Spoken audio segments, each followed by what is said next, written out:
Naš paradajz je konačno krenuo sa rastom nakon dugog hladnog i kišnog perioda i unatoč tim uslovima uspjeli smo ga spasiti od bolesti i sada je spreman za vezanje i druge agrotehničke mjere. Prije nego krenemo sa temom današnjeg videa, željela bih reći svima onima koji žele pratiti uz titlove da na znak CC u desnom gornjem kutu biraju da li će titlovi biti uključeni ili isključeni, a na znak zupčanika pod titlovi birate jezik na kojem želite da gledate ovaj video, to jest koji prevod vam je potreban. Svaki video prevodimo na 50 jezika kako bi svi mogli da razumiju i da prate naš sadržaj. Veličinu u oblik slova namještate sami na vašem uređaju, tako da je vrlo važno da to prilagodite vašim potrebama. I ne zaboravite na znak zvonca koji će vam osigurati obavijesti o svakom novom videu. Neke stabljike paradajza već su krenule sa cvjetanjem, a na nekima već imamo i prve plodove. Iz tog razloga ćemo ga vezati i na taj način spriječiti da padne na tlo. Paradajz se može uzgajati i bez potpore, ali tada se razvija po tlu. Često je vlažan i lakše oboljeva, lakše ga napadaju štetnici, pa se takav način uzgoja jako rijetko koristi. Iako određenu količinu paradajza uzgajamo na klasični način i eventualno ga malčiramo sa prirodnim malčem poput slame i sjena, ovaj paradajz smo posadili pod PVC foliju da bi smanjili gubitak vlage iz tla. Folija također ima i ulogu zaštite od korova koji biljkama krade neophodna hranjiva i vlagu, a korov također privlači štetnike i bolesti. Ispod folije se postavlja crijevo kap po kap pomoću kojeg zalijevamo biljke. Voda u spremniku se sipa ranije kako bi malo stajala, a u nju po potrebi možemo dodati i prihranu, pa samim tim lakše opskrbimo biljke sa potrebnim hranjivima. U ovom videu pokazati ćemo način na koji mi vežemo paradajz i druge mjere koje poduzimamo u ovoj fazi uzgoja. Vrlo je važno kvalitetno oblikovati stabljiku. Zemlja ispod najlona je dosta topla i samim tim zrak između najlona i zemlje ima veću temperaturu, a to je razlog zbog kojeg moramo staviti zemlju oko biljaka. Na taj način se neće isušivati zemlja ispod najlona, a topli zrak neće izlaziti van i grijati donje listove biljaka koji bi tada mogli da požute, to jest praktički izgore.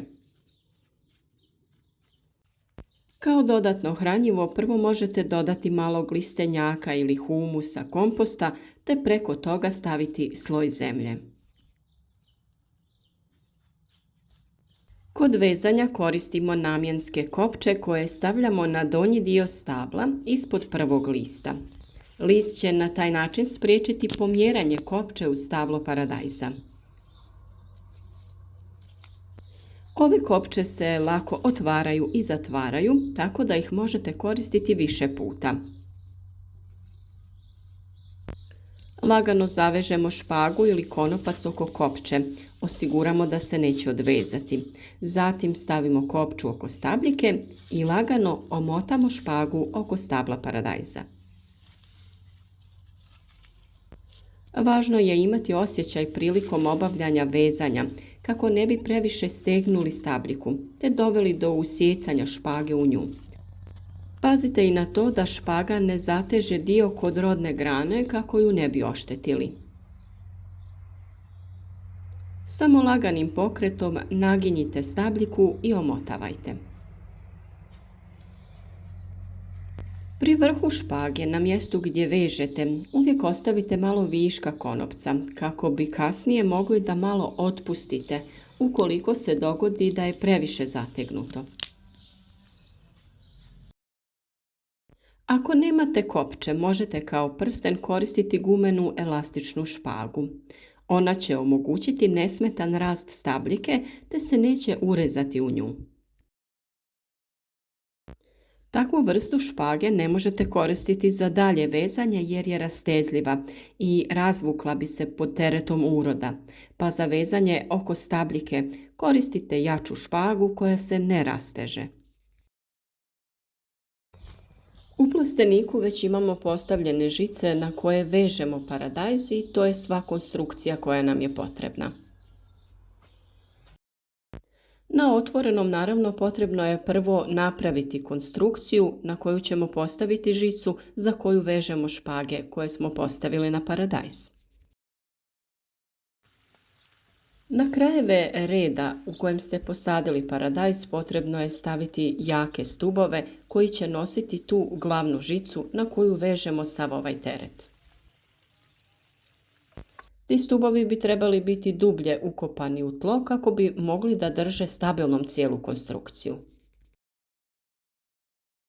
Od kvalitete napravljene konstrukcije zavisi i veličina paradajza kojeg ćete uzgojiti, jer ukoliko je konstrukcija manja, prije vremena ćete mu morati odrezati vrh kako bi prestao sa rastom.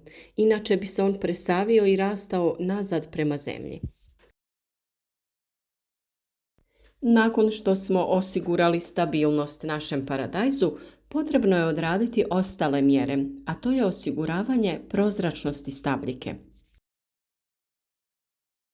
Vrlo je važno da zrak može dobro cirkulirati oko biljke kako bi se spriječio razvoj bolesti. Ukoliko se vlaga zadržava na listovima, riskiramo različita gljivična oboljenja i napade štetnika. Ono što je potrebno uraditi jeste ukloniti zaperke. Kada ih ne bi uklanjali, dobili bi velik žbun sa puno sitnih plodova. Oni bi se međusobno natjecali za hranu i biljka bi bila slaba, a plodovi nekvalitetni. Kada uklonimo zaperke, tada sva hrana i voda ide u rodne grane sa cvjetovima, gdje će se razviti lijepi i kvalitetni plodovi. Zaperke uklanjate jednostavnim pokretom u stranu kako bi se odlomio i kako bi rana na stablu bila što manja. Iz tog razloga se oni uklanjaju prije nego narastu preko 5 cm, jer su tada još uvijek mekani i lako ih je maknuti. Sve veće zaperke koji su vam možda promaknuli, ipak uklonite sa oštrim škarama ili skalpelom kako ne bi oštetili stabljiku. Ako vam je neki zaperak previše izrastao, njemu možete samo odrezati vrh kako bi spriječili njegov daljnji razvoj. Vrlo je važno da vaše biljke obilazite redovno i na vrijeme uklanjate zaperke kako bi održavali oblik stabla. Nakon kišnih razdoblja velika je vlaga u zemlji i kada sunce grije, ta vlaga isparava i stvara idealne uslove za razvoj oboljenja. Važno je preventivno zaštititi biljke od gljivičnih oboljenja poput plamenjače. Najjednostavniji pripravak je onaj od mlijeka i sode bikarbone. Mjera je 1 litra mlijeka na 10 litara vode i 1 velika kašika sode bikarbone. Ili 100 ml na 1 litru vode i u ovu manju mjeru dodajemo 1 čajnu kašiku sode bikarbone. Nakon svake kiše može se biljke prskati ovim rastvorom kao preventivna zaštita. Sve o daljnjem održavanju biljaka paradajza, o oblikovanju stabljike kada krene razvoj plodova, uklanjanju donjih listova, na vrijeme ćemo vam objaviti u našim video savjetima. Zato ostanite s nama i ne propustite ni jedan važan korak u uzgoju paradajza, ali i drugih povrtnica. Ne zaboravite i kliknuti na znak zvonca ukoliko već niste, jer tako ćete osigurati obavijesti o svakom novom videu kako ništa ne bi propustili. U komentarima smo uvijek dostupni za sva dodatna pitanja i trudimo se na vrijeme odgovoriti na sve vaše komentare.